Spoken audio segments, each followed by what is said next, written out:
여러분, 이 거룩 또 순결, 이 주제는요 신약 교회에서 자주 그리고 반드시 다뤄야 될 주제입니다.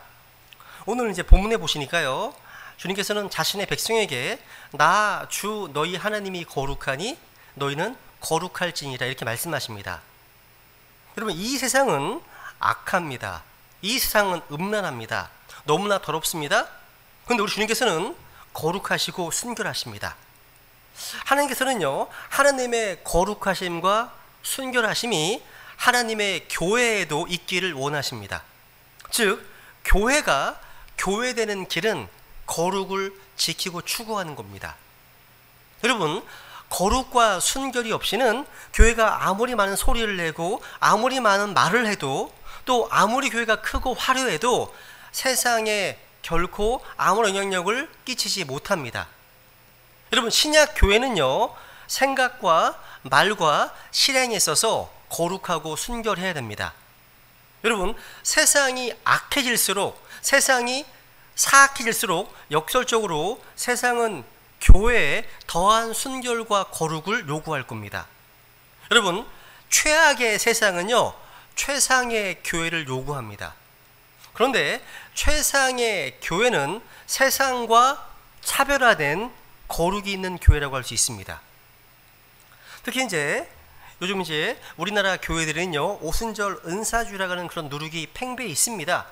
즉, 너무나 지나치게 성령의 은사 중심으로 가버렸어요. 근데 여러분, 성령님은 영어로 Holy Spirit입니다. 거룩한 영이십니다. 여러분, 성령님 우리를 거룩해 하십니다.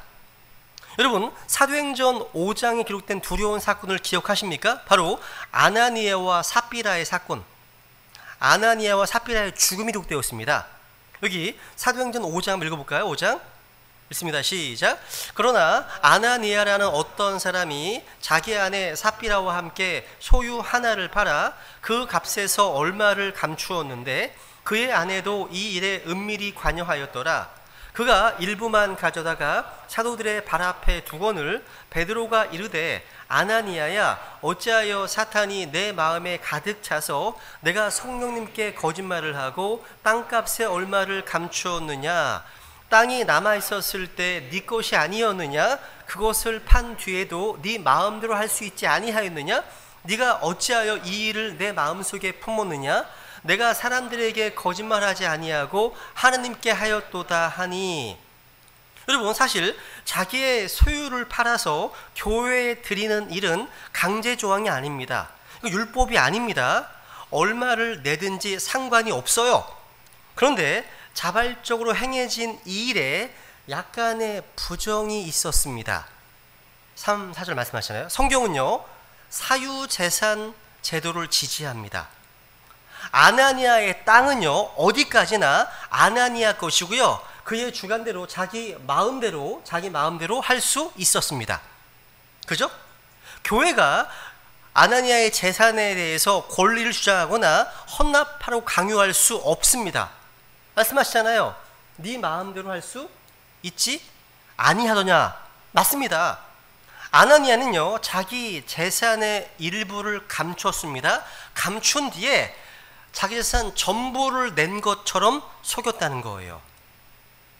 이것은 사람에게 한 거짓말이 아니라 하나님께 한 것이다. 이로 인해서 아나니아와 삽비라는 즉석에서 죽임을 당했습니다. 만약에 이 일이 지금 똑같이 재현된다면 상당수의 교회 성도들의 수가 감소될 겁니다. 여러분, 사도행전에 보시면 즉석에서 죽임을 당하는 사례, 이런 사례가 또 한 번 나오는데 사도행전 12장에 보시면요, 헤롯 왕이요 연설을 합니다. 왕복 차려고 연설을 합니다. 사람들로부터 야, 그것은 신의 음성이요 사람의 음성이 아니라 하거늘 그가 영광을 하나님께 돌리지 아니함으로 죽게 됩니다. 그러니까 사도행전에서요 하나님께서 죽이신 예를 주목해 보시면 둘 다 사람들로부터 영광을 얻으려다가 죽었다는 거예요. 한번 생각해 보세요. 사도행전 5장의 아나니아와 삽비라의 죽음 그 전까지만 하더라도요 초대교회는 아주 불같은 성령의 역사와 영적 선물들이 넘쳐났고요, 급속도로 교회가 성장했습니다. 그런데 마치 찬물을 끼얹은 듯이 주님께서는 아나니아와 삽비라를 심판하셨습니다. 아주 다이내믹하게 성장했던 초대교회 초창기에 왜 이토록 무서운 방법으로 아나니아와 삽비라를 심판하셨을까요? 한마디로 교회를 교회되게 하는 것은 거룩과 순결이기 때문입니다. 거룩과 순결. 여러분, 거룩을 기초로 하지 않은 부흥과 성장은 한마디로 부실 공사와 같습니다. 하나님의 무서운 경고예요. 이게요. 오늘날 라오디게아 교회 시대를 살아가는 성도들, 또 이 교회의 위기는 뭐냐? 삶에 거룩이 없다는 겁니다. 크리스찬도 세상에서 거짓말을 너무 많이 합니다. 정직하지 않습니다. 돈 문제, 또 이성 문제 너무 많이 걸려 있다는 거예요. 그래서 교회가 새로워져야 되는 겁니다. 이 마지막 시대를 살아가는 우리들에게도 하나님께서는 다시금 거룩을 회복하기 원하신다는 거죠. 성경에서는요, 우리 성도의 거룩함을 아름다움으로 표현합니다. 그래서 시편 110편 3절에 보시면, 시편 110편 3절에 보시면, 주의 권능의 날에 주의 백성이 아침의 태에서 나와 거룩함의 아름다움들 속에서 자원하리니 주께는 주의 젊은 이슬이 있나이다 되어 있네요. 거룩함의 아름다움들 속에서 자원한다 되어 있죠. 그러니까 여러분, 여기 주님의 백성의 특징이 뭐예요? 거룩함의 아름다움들 속에서 자원하는 겁니다. 거룩한 곳이 아름다운 겁니다. 여러분, 요한계시록 곳곳에 보면요, 희고 깨끗한 옷이 종종 나옵니다. 특히 신랑 되신 예수님께서는요, 신부된 교회가 예수님의 보혈로 깨끗하게 된 거룩한 옷을 입기를 원하십니다. 그래서 계시록 19장의 어린이 혼인잔치를 한번 보세요. 한번 19장 7절 8절 읽습니다. 시작. 우리가 즐거워하고 기뻐하며 그분께 존귀를 돌지니 어린 양의 혼인잔치가 이르렀고 그분의 아내가 자신을 예비하였도다. 또 그녀가 깨끗하고 희고 고운 아마포옷을 차려입도록 허락하셨는데 그 고운 아마포는 성도들의 의미라 하더라. 여기 어린 양의 신부로서 교회가 입은 옷을 깨끗하고 희고 고운 아마포 옷이라고 말씀합니다. 그리고 이 고운 아마포는 예수 그리스도의 의가 아닌 성도들의 의라고 합니다. 따라해보세요. 성도들의 의. 여러분, 어린 양의 신부로서 교회는요, 구원받은 이후에 어떻게 살았느냐가 우리가 하늘에서 입게 될 옷을 결정 짓는다는 것입니다. 그러니까 구원 이후에 우리의 의로운 행위, 우리의 선한 행위, 우리의 거룩한 행위, 이런 것들이 우리의 의로 유업의 보상을 결정 짓는 겁니다. 보상이요. 여러분, 옷은요, 창세기 3장에 보면요, 우리의 죄와 부끄러움, 수치를 커버링, 가려줍니다. 여러분, 예수 그리스도를 자신의 구주로 믿어서 구원받은 사람들은요, 그리스도로 옷 입은 사람들입니다. 그래서 수치와 부끄러움을 당하지 않게 됩니다. 이건 구원에 대한 문제입니다. 그런데 계시록 19장 말씀은요, 구원의 문제를 다루고 있는 것이 아니라 상속, 유업과 보상, 영광에 대한 내용입니다. 그렇기 때문에 구원받은 성도들에게 있어서 거룩한 삶, 의로운 행위가 없다면 주님 앞에서 보상의 손실이라고 하는 고통을 당하게 될 것입니다.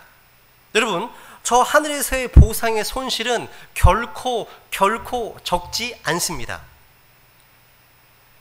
따라해보세요. 고운 아마포는 성도들의 의인이라. 야, 저 하늘에서는요, 여러분이 이 땅에서 행한 의로운 삶이 여러분이 입게 될 옷이 될 겁니다. 그래서 옷을 딱 보잖아요? 그 사람의 영광을 바로 알 수 있습니다. 나보다 더 영광스럽네.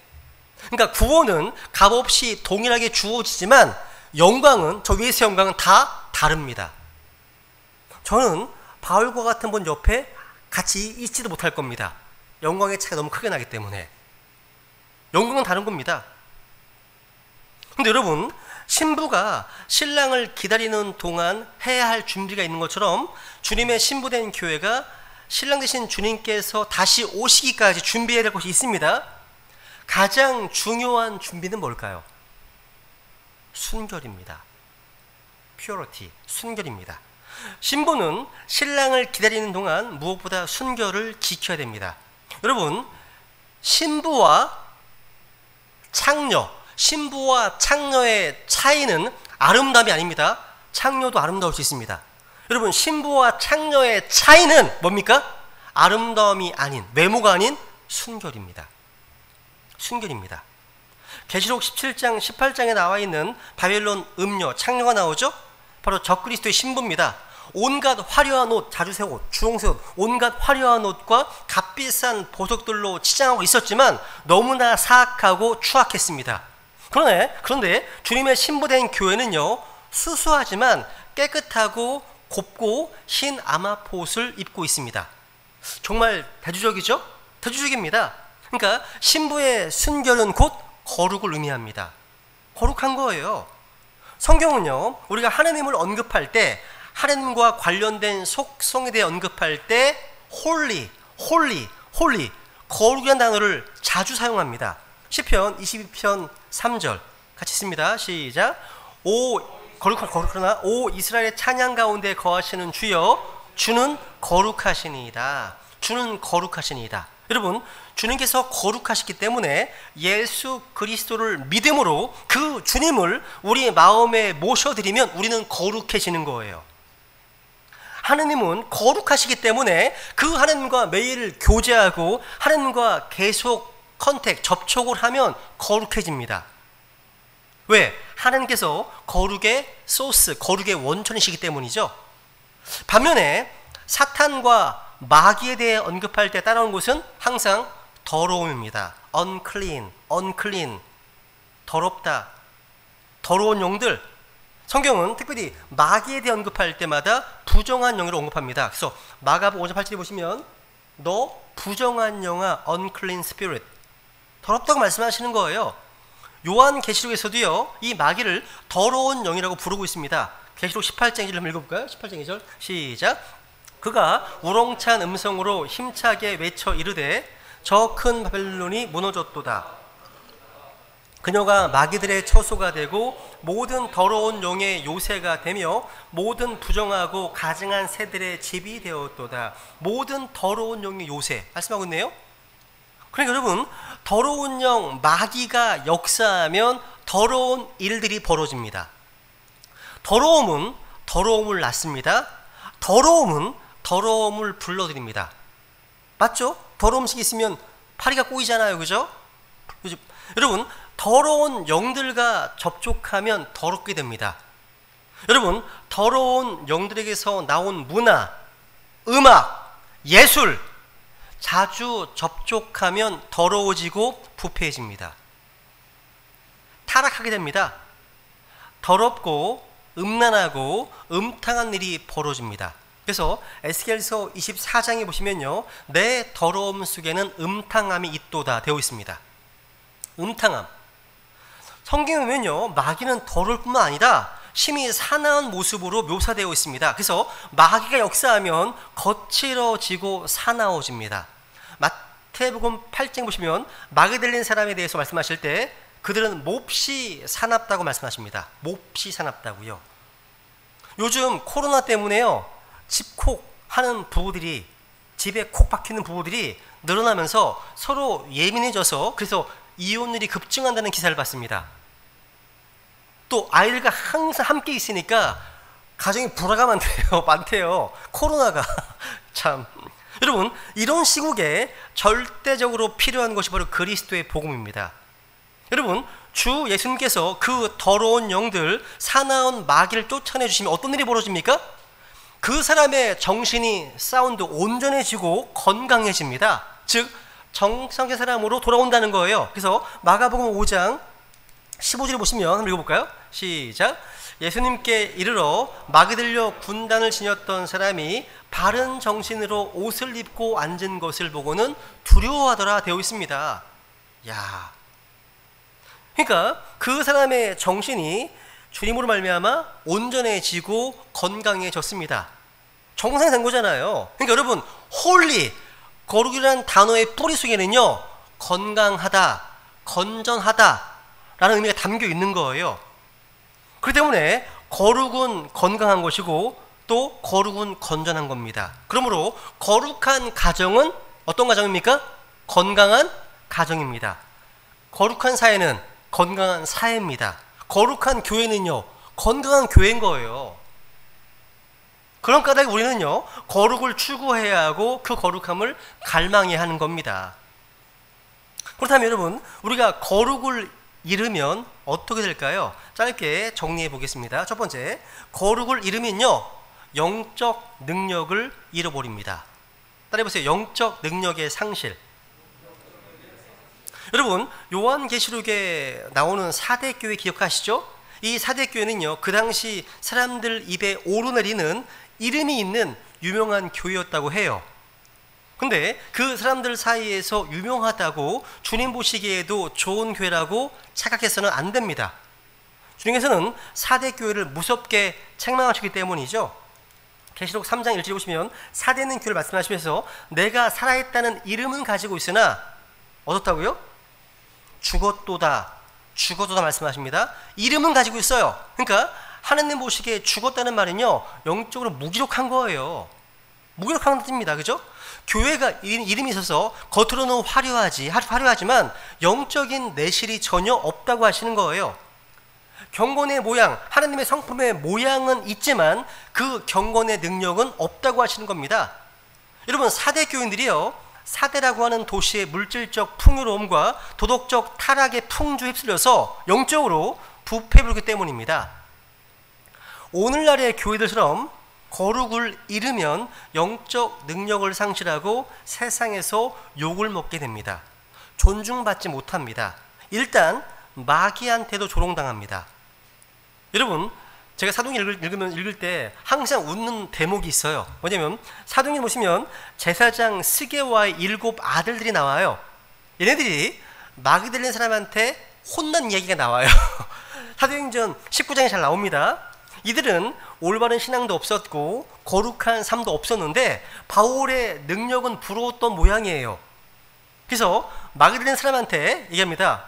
바울이 선포하는 예수님을 힘입어서 우리가 너에게 엄히 명한다, 명령했습니다. 그랬더니 마귀 들리는 사람, 악한 영이 뭐라고 얘기합니까? 야, 내가 예수님도 알고 바울도 알거니와 넌 누구냐? 넌 누구냐? 하면서 달려듭니다. 그래서 그들이 거의 죽지 않을 만큼, 안 죽을 만큼 벌거벗김을 당하고 상한 채 집으로 도망갔습니다. 이럴 때마다 웃긴 겁니다, 이게. 여러분, 이게 무슨 얘기예요? 우리가 말은 흉내를 낼 수 있지만 능력은, 권능은 모방할 수 없기 때문입니다.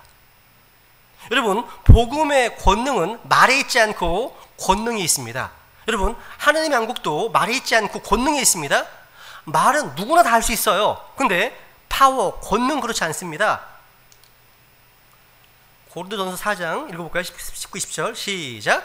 그러나 주께서 원하시면 내가 곧 너희에게 가서 우쭐대는 자들의 말이 아니라 권능을 알아보리니 하나님의 왕국은 말에 있지 아니하고 권능에 있느니라. 우리는 이 영적 권능을 소유해야 합니다. 죄와 세상과 육신과 마귀를 이길 수 있는 거룩한 복음의 권능, 성령의 권능을 가지고 있어야 한다는 거죠. 그런데 거룩함이 없으면 영적 파워도 없는 거예요. 영적 능력 없이 영적 전쟁에 나가면 마귀에게 조롱당하고 망신당하고 백전백패합니다. 여러분, 하나님의 사람이요, 거룩한지 거룩하지 않은지는 하나님이 가장 잘 아시고 그 다음이 누가 하는지 아세요? 마귀가 합니다. 마귀가 알아요. 거룩한지 거룩하지 않은지. 그래서 여러분, 마귀는요, 거룩하지 않는, 거룩이 없는 사람을 무시하고 마음 놓고 공격해 들어오는 겁니다. 한마디로 이런 거예요. 우리 대현이가 집에서 샌드백 막 집에 치거든요. 복싱한다고 운동하거든요. 마시는 거예요. 거룩을 잃어버린 사람은요, 영적 전쟁에서 원수의 샌드백이 되는 거예요. 거룩이 없으면요. 자신은 물론 자신의 가정, 또 자신의 권위 아래에 있는 사람들까지 다 마귀의 공격에 당하게 됩니다. 그렇기 때문에 이 거룩함, 이 순결은요, 개인이나 교회가 영적 전쟁에 승리할 수 있는 결정적인 저력이 됩니다. 여러분, 아무리 많은 일을 하고 천사의 말을 한다고 하더라도 거룩이 없이는, 순결이 뒷받침되어 있지 않으면 영적 능력을 잃어버리고 막이 무너지고 마는 겁니다. 그 때문에 여러분, 거룩을 잃어버렸다면 빨리 하나님께 회개하고 거룩을 회복하는 것이 급선무라는 사실입니다. 두 번째, 거룩을 잃으면요, 하나님 주시는 복을 잃습니다.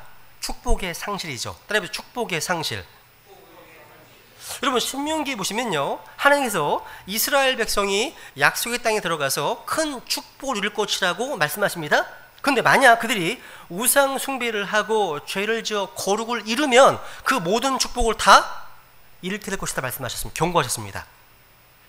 즉, 거룩을 잃으면 자신뿐 아니라 자기의 가정과 자녀들과 교회에서 하나님께서 예비하신 모든 축복을 마귀가 썰물처럼 다 쓸어가 버릴 것입니다. 여러분, 죄는요 반드시 대가를 치르게 되어 있어요. 그런데 마귀는요 항상 그 우리에게 죄의 달콤한 것, 죄의 단맛 맛 보여주고 죄의 쓰라린 대가와 그 결과에 대해서는 보지 못하게 숨깁니다. 여러분 꼭 기억하세요. 죄의 유혹을 받을 때 그 순간 죄의 짜릿한 달콤함 그거 생각하지 마세요. 이 죄를 지었을 때 그 죄의 쓰라린 결과를 기억하세요. 에이 뭐 다시 주님께 자백하면 되지 뭐. 아닙니다. 죄는 용서받을 수 있지만 그 내가 지었던 죄의 결과는 남습니다. 남아요. 흔적이 남습니다.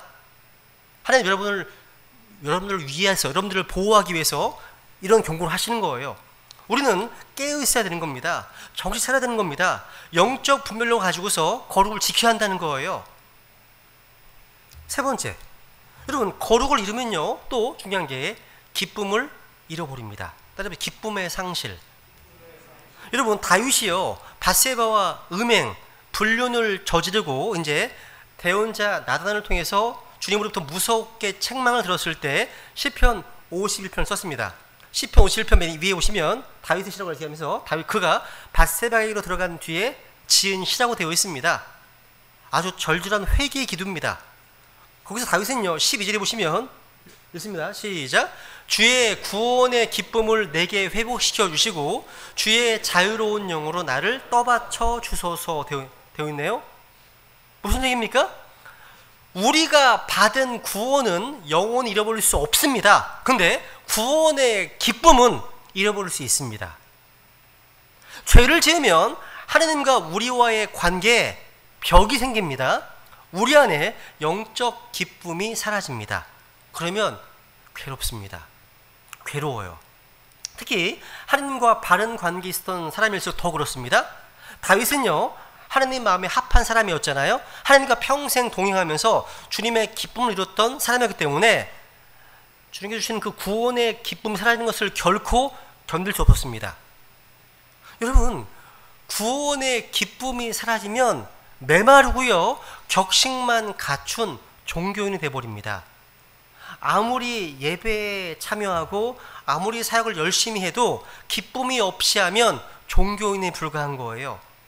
신앙생활이 재미도 없고 힘도 없고 열매도 없다는 사실이에요. 우리는 거룩을 회복해야 하는 겁니다. 거룩. 네 번째, 거룩을 잃으면요 평안을 잃습니다. 평안의 상실입니다. 여러분 죄를 지으면 자꾸 죄를 숨기고 미화시키려고 하기 때문에 마음이 항상 초조하고 불안합니다.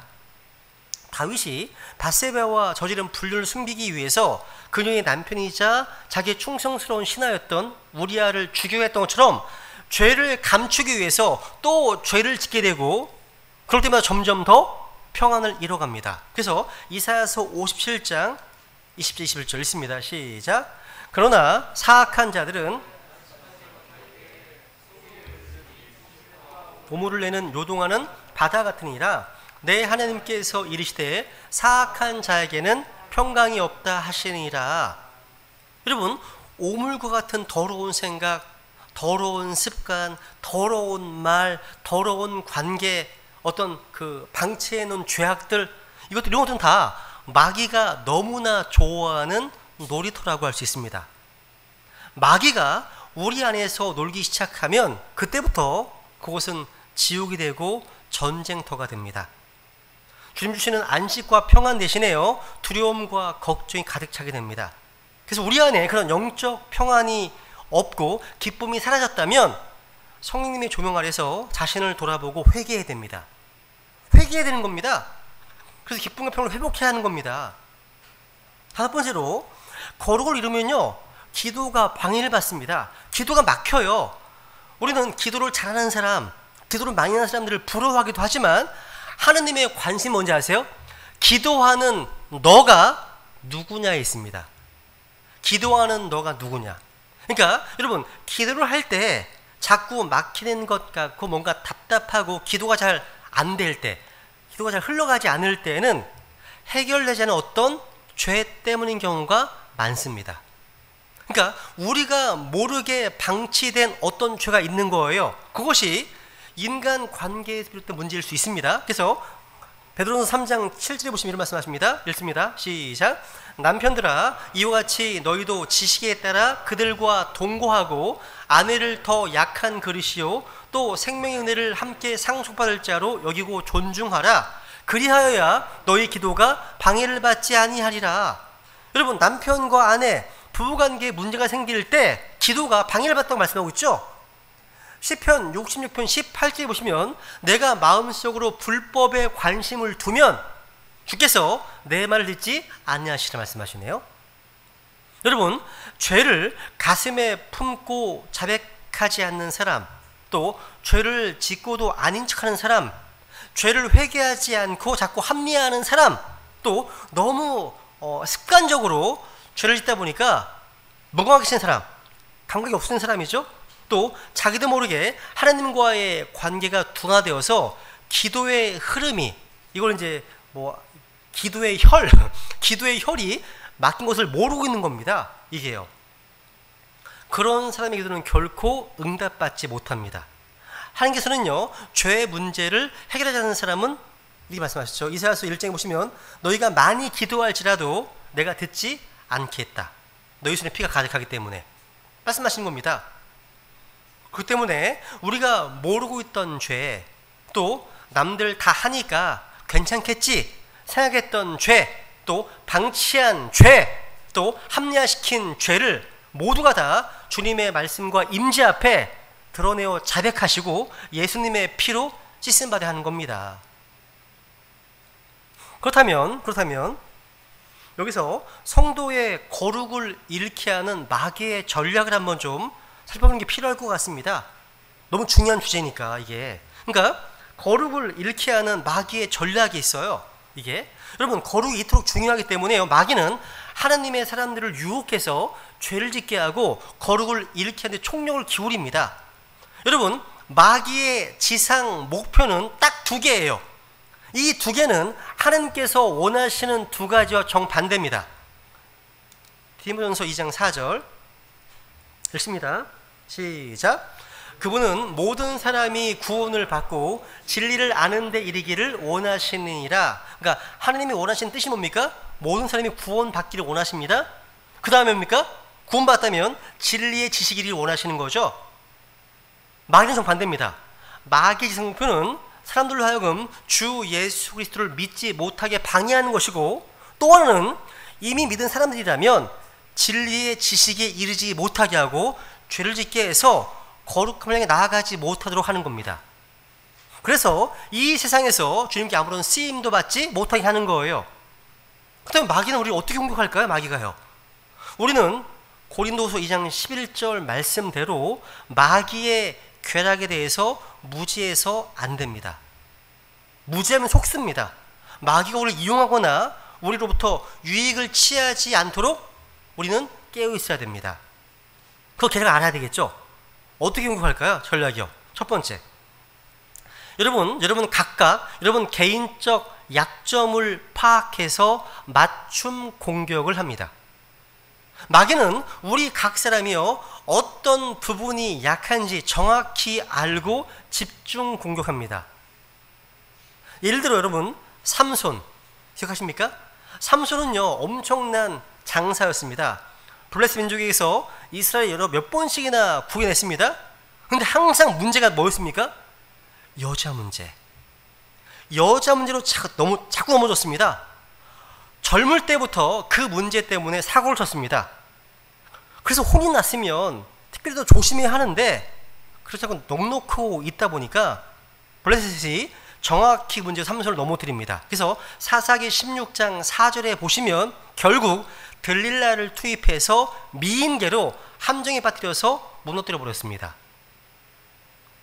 여러분 삼손은요 맨손으로 사자를 찢어 죽일 수 있었고요, 나귀 턱뼈로 1000명을 죽였고요, 매복했던 사람들을 아예 성문 기둥을 뽑아서 다 몰살시켜볼 수 있는 그런 정말 엄청난 힘이 소유자였습니다.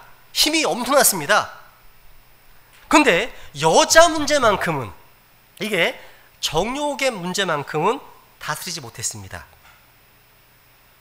그렇기 때문에 우리 또한 모두 자신의 약점, 취약점을 알고 특별히 조심하고 경계해야 함을 배우게 되는 겁니다. 두 번째 마귀는요 우는 사자와 같이 삼킬을 찾기 위해서 정확한 타이밍을 노립니다. 우리가 영적으로 좋을 때는요 마귀가 잘 건드리지 못합니다. 근데 영적으로 게을러지고 느슨해지면, 나태해지면 공격해와요. 특히 코비드-19 때문에 우울하고 불안해하고 두려움 가운데 혼자 있을 때 공격해오기도 합니다. 여러분 예를 들어서 바쁘다는 핑계 때문에 말씀과 기도를 멀리할 때, 아니면 나는 이 정도면 괜찮겠지 생각하면서 영적으로 좀 교만해져 있을 때, 아니면 많은 사역으로 인해서 피곤하고 지쳐 있을 때도 그렇습니다. 또 누구에게 상처를 받고 시험 받았을 때 공격해 옵니다. 즉 마귀의 공격 타이밍이 기가 막힙니다. 절대 이 시점에서는 공격받고 싶지 않은데 그때 죄의 유혹을 걸어와요. 우리는 베드로전서 5장 7절 말씀을 꼭 기억해야 됩니다. 이 말씀 읽고 넘어가죠. 읽습니다. 시작. 정신을 차리라, 깨어있으라. 너희 대적 마귀가 울부짖는 사자같이 두루다니며 삼킬 자를 찾나니. 기억하세요. 정신해야 됩니다. 지금 시대에는요. 세 번째, 마귀는 또 어떻게 공격할까요? 여러분과 가까운 관계를 통해서 공격합니다. 가까운 관계. 마귀는 항상 주변 사람들을 통해서 우리로 죄를 짓게 만듭니다.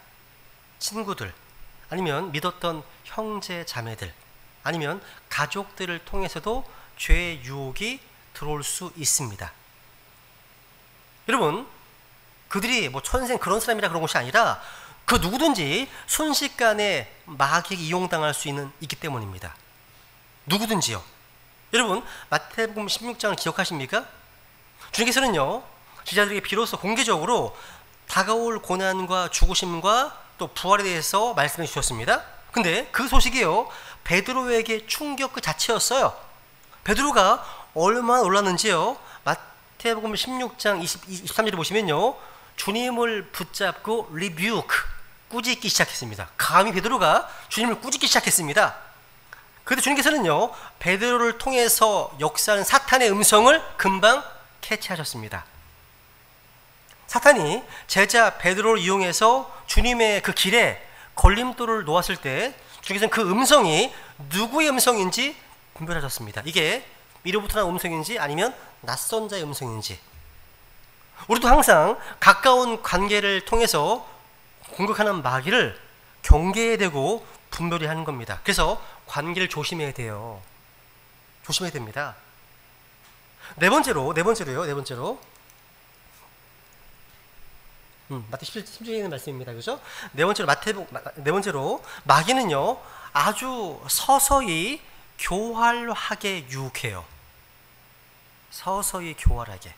여러분 거룩을 잃는 것은요 한순간의 죄 때문에 붕괴된다기보다는 서서히 시간을 거쳐서 타협하면서 일어납니다. 여러분 배가 어쩌다 항로를 벗어날 때가 있는데 그것은 누가 갑자기 방향타를 획 돌렸기 때문이 아닙니다.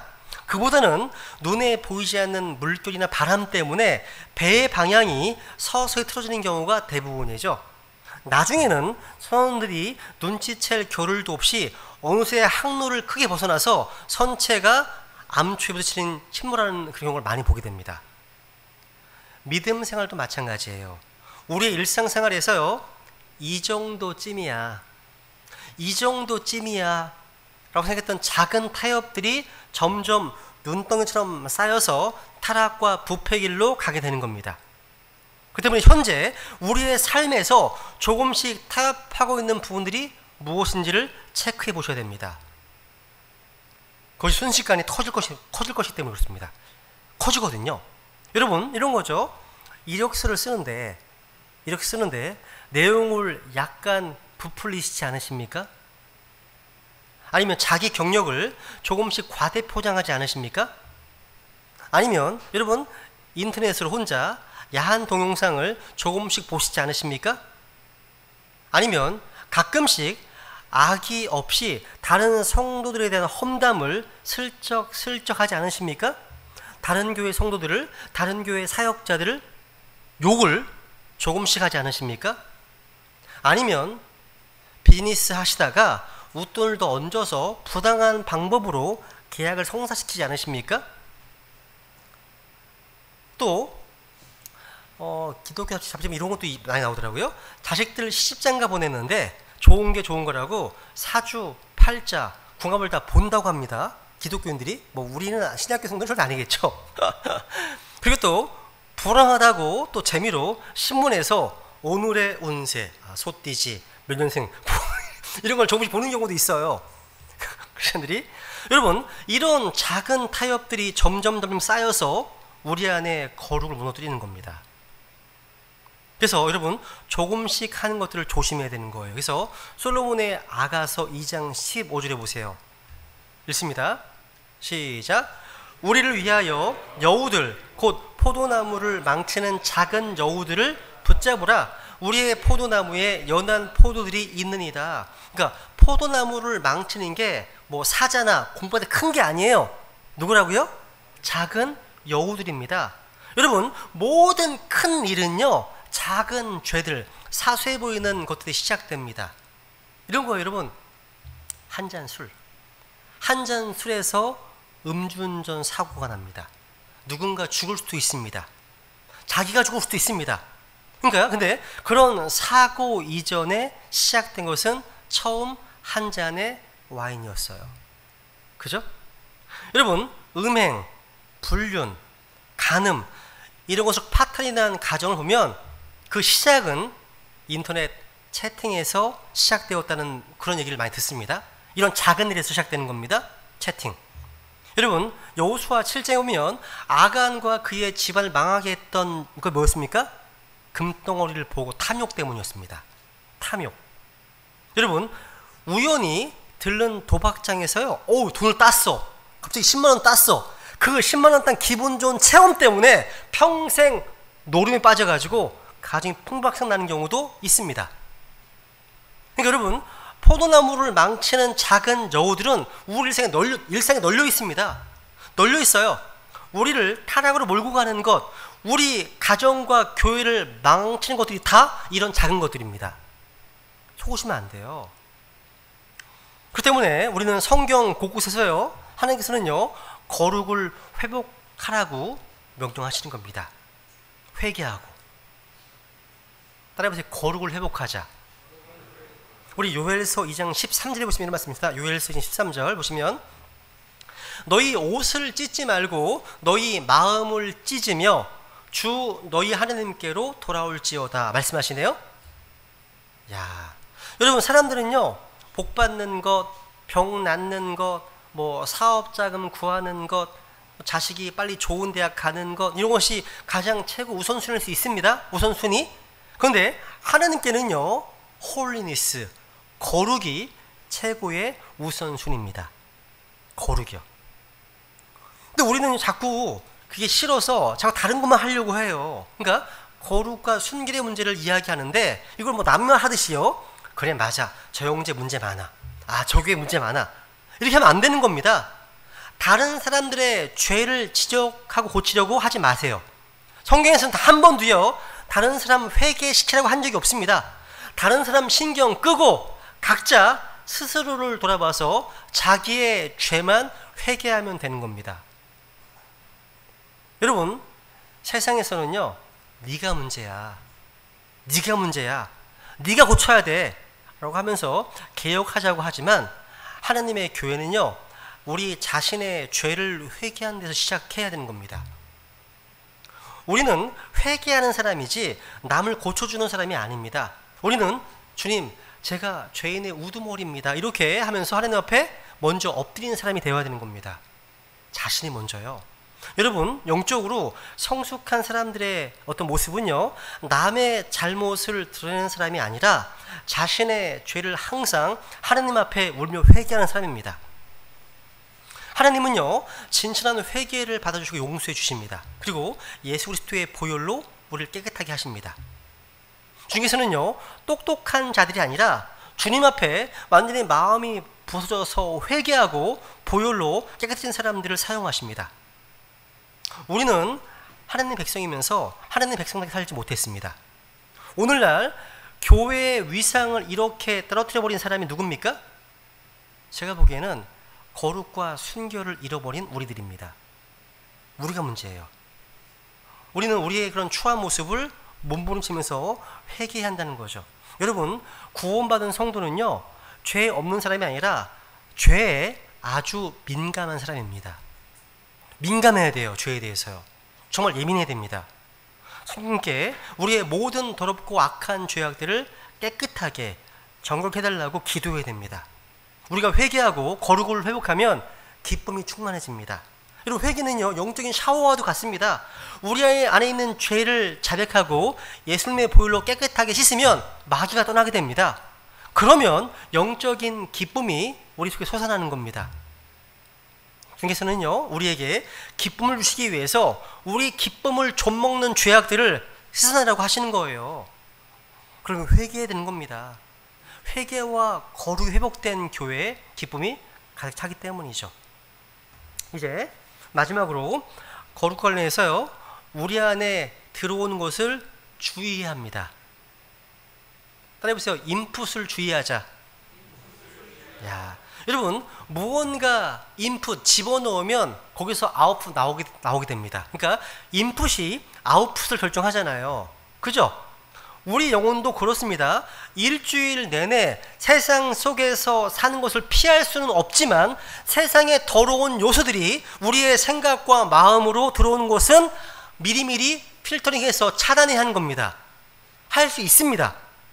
여러분, 만약에 모유 앉아서 자꾸 남을 욕하고 음담 패설 나누는 친구들이 있으면 만나지 마세요. 안 만나면 돼요. 만나지 마시라는 거예요. 또 내가 보고 읽고 듣는 것들이 무엇인지 파악하고요, 그것들이 영적으로 도움이 안 된다면 과감히 정리하세요. 줄여나가야 하는 겁니다. 인풋을 주의하시는 겁니다. 그래야 무의식적으로라도요 거룩을 지킬 수 있는 겁니다. 여러분 시간 많으시잖아요. 재택근무 많이 하시잖아요. 그죠? 이렇게 여러분 죄 유혹받기 쉬운 쓸데없는 시간들도요 정리해서 죄가 들어올 공간을 주지 마시라는 거예요. 여러분, 하실 게 없으면 교회로 오세요. 요즘 교회에 신령들이 많이 나와 있어요. 교회에서 공부하고 있습니다. 뭔가 바쁘게 사는 삶은요 죄를 덜 짓게 됩니다. 오히려 바쁜 게 좋은 거예요. 교회 와서 탁구도 치고 교회 와서 교제도 하고 하는 거 할 수 있습니다. 오시면 돼요. 여러분, 우리는 우리 자신을 절대 과대평가해서는 안 됩니다. 나는 아니야, 자신하지 마세요. 그 누구라도 쓰러질 수 있습니다. 우리 중에요 다윗보다 주의 말씀을 사모하고 주님의 마음에 합한 사람이 없을 겁니다. 아마 그런 다윗이 못 누릴 수 있다면 우리 중 누구도 안심할 수 없는 겁니다. 제가 예전에 어떤 책을 봤는데요 되게 웃기더라고요. 뭐냐면 청소년들이 왜 그렇게 음란물에 중독되는지 연구하기 위해서 어떤 사역자가 음란물을 봤나 봐요. 그 음란물을 보았던 청소년 사역자가 본인 스스로 음란물에 중독되어서 아주 혼이 난 사례가 있다, 이런 간증을 들었습니다. 여러분, 성경 이런 말씀이 있죠. 한번 읽어볼까요? 데살로니가서 5장 22절 시작. 악의 모든 모양을 삼가라. 성경은 증언하고 있습니다. 나는 죄의 유혹과 싸워 이길 수 있다. 이런 오만한 자신감을 버려야 됩니다. 아예 죄의 유혹과 마주할 가능성부터 차단해버리는 게 좋아요. 그래서 야고보서 1장 14, 15절 읽습니다. 시작. 마지막 구절입니다. 시작.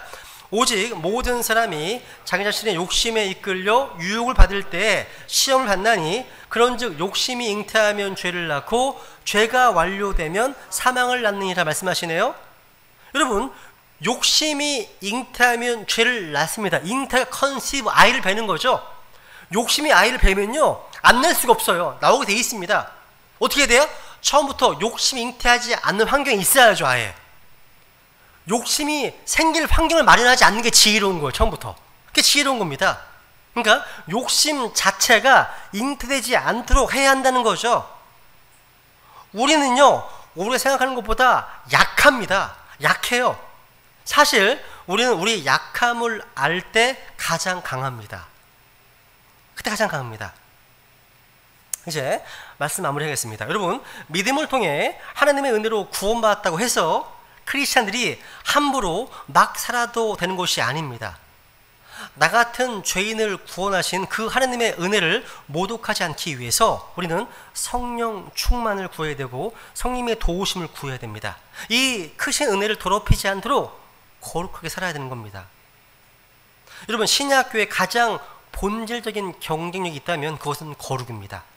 거룩이어야 됩니다. 기독교의 가장 무서운 적은요 외부의 핍박이 아니라 내부의 부패입니다. 부패예요. 교회가 아무리 크고 사람이 많아도 거룩을 잃으면 하나님의 임재가 떠납니다. 성령님의 기름 부으심을 잃게 됩니다. 그리고 기도가 다 막혀버립니다. 하나님 복이 다 상실해버리는 겁니다. 사탄은요 거룩하자는 교회를 우습게 보고 짓밟습니다. 우리가 유혹에 빠지고 시험에 빠지면 하나님의 영광의 땅에 떨어집니다. 수많은 믿음의 전우들이요 그렇게 쓰러져가는 것을 저는 안타까움으로 지켜봤습니다. 지금까지. 이 마지막 때에 주님께서 기대하시는 사람들은요 거룩과 순교를 추구하는 사람들입니다. 그들만이 주님 오시는 그날까지 마지막을 지키는 파수꾼이 될 것입니다. 우리 베드니 심리교회가 이 마지막을 한 가운데 거룩과 순교를 추구하는 교회로서 예수님의 다시 오심을 간절히 소망하는 그런 순결한 신부의 모습을 계속 견지해 나갈 수 있도록 우리 이 시간 주님의 은혜를 간절히 주님 앞에 구하겠습니다. 기도하시겠습니다.